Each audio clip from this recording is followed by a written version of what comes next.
Good morning to students. Today we will learn something about respiration in organisms.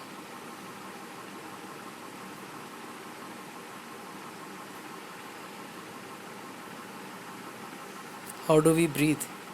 We normally take in air through our nostrils. When we inhale air, it passes through our nostrils into the nasal cavity.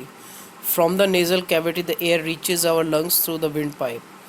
Lungs are present in the chest cavity. This cavity is supported by ribs on the sides.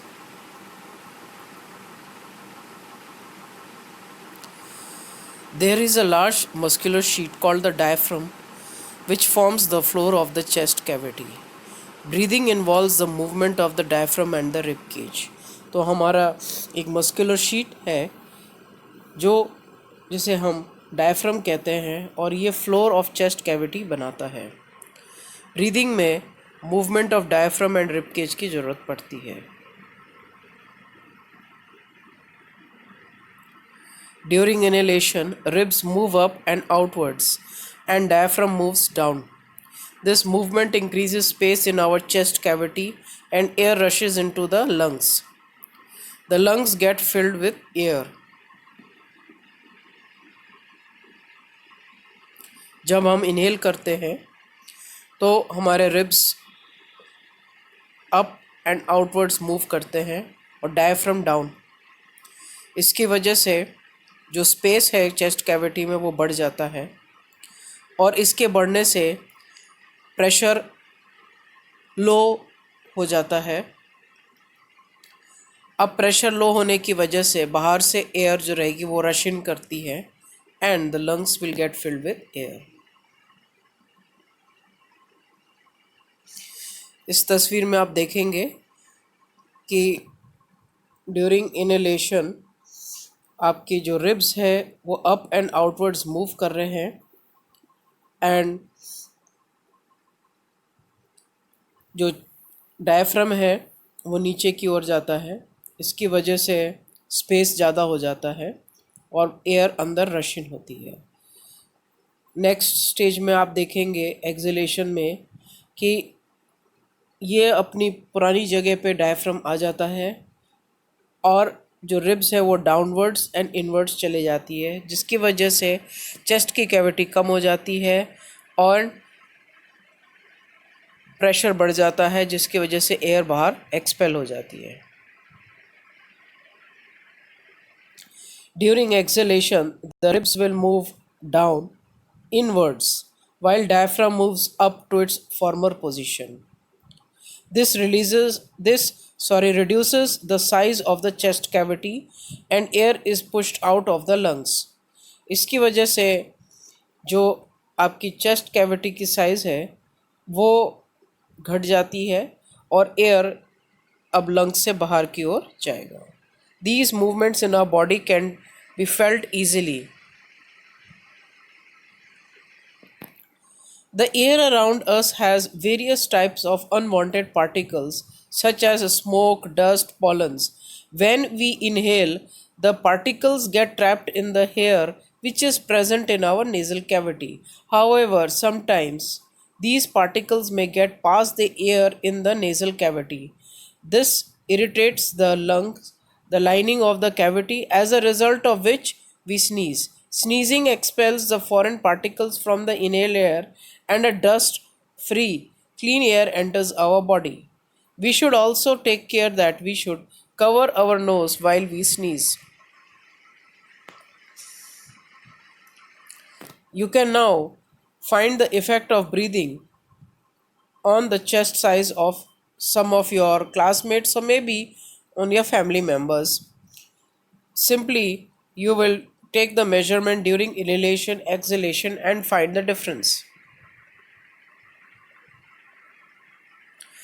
In an activity to understand the process of the mechanism of breathing, we can take a simple bottle, cut off the bottom part, then we can have a Y shaped sort of tube which can be inserted as shown in the table in the following figure.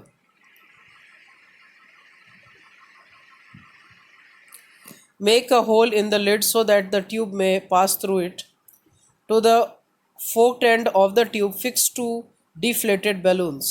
Introduce the tube into the bottle as shown. Now cap the bottle. Seal it to make it airtight. It can be done with the help of clay maybe, or maybe with a cork.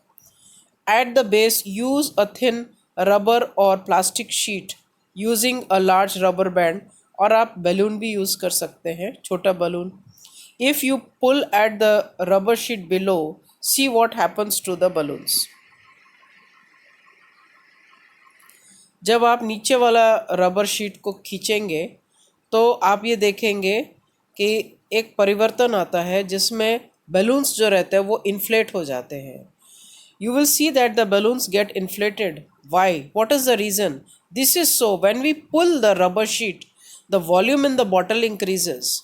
Now, this reduces the pressure in the bottle, and the atmospheric, which is at a higher pressure, rushes in to the tube and balloons, causing them to get inflated. Now, when we push the rubber sheet inwards, the balloons get deflated.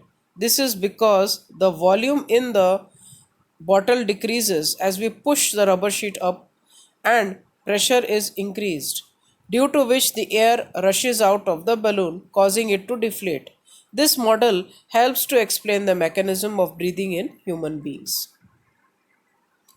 Now, what do we breathe out? वो जानने के लिए एक छोटी सी activity करनी है जिसमें हम लोग एक टेस्ट ट्यूब को कॉर्क करके उसमें एक लाइम वाटर डालते हैं और एक स्ट्रॉ इस तरह से डिप कर देते हैं. For this we need a test tube. This should be half filled with lime water. Now we insert a plastic straw into it. Lid it in have a lid to be kept in such a way that the straw is dipped in the lime water.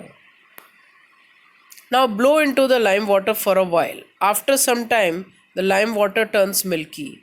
This shows that air we breathe out contains carbon dioxide. Also, you must have seen that when we exhale on a mirror or glass, a film of moisture appears on its surface. So the air we exhale contains water droplets as well. The percentage of oxygen and carbon dioxide in inhaled and exhaled air.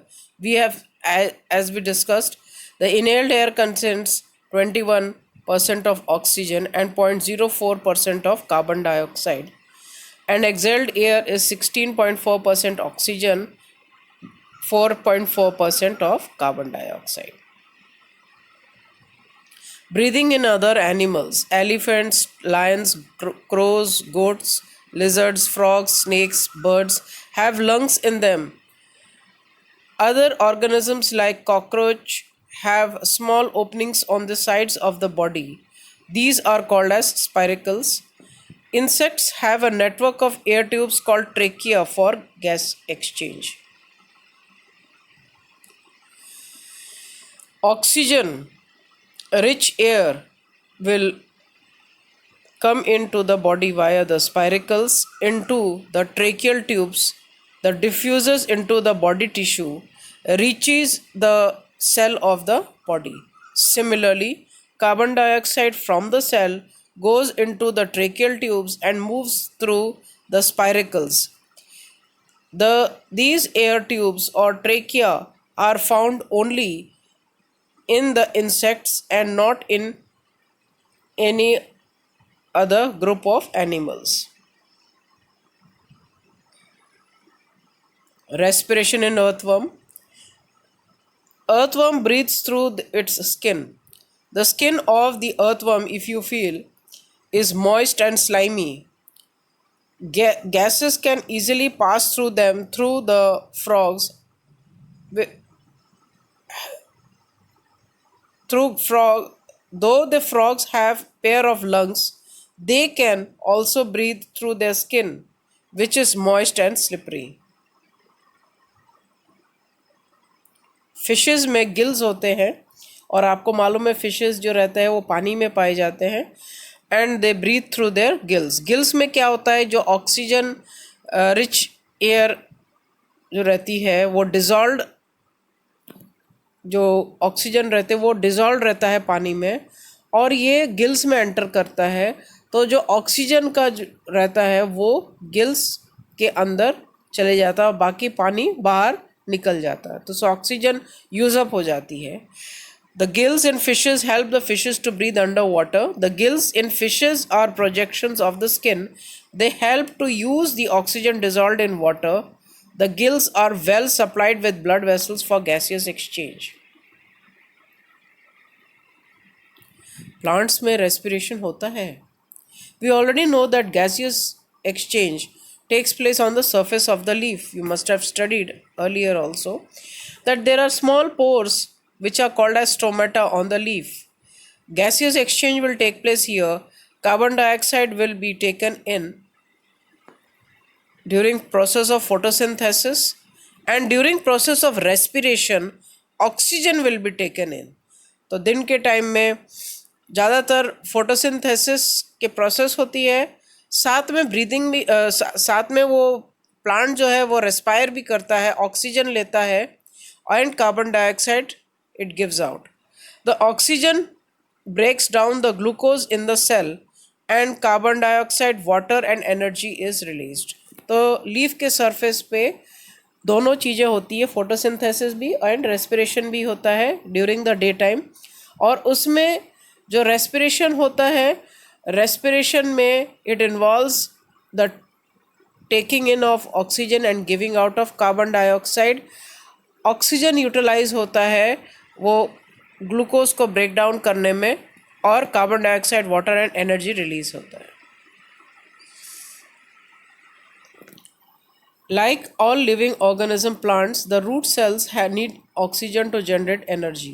Roots take up air from the air spaces between the soil particles. Thank you.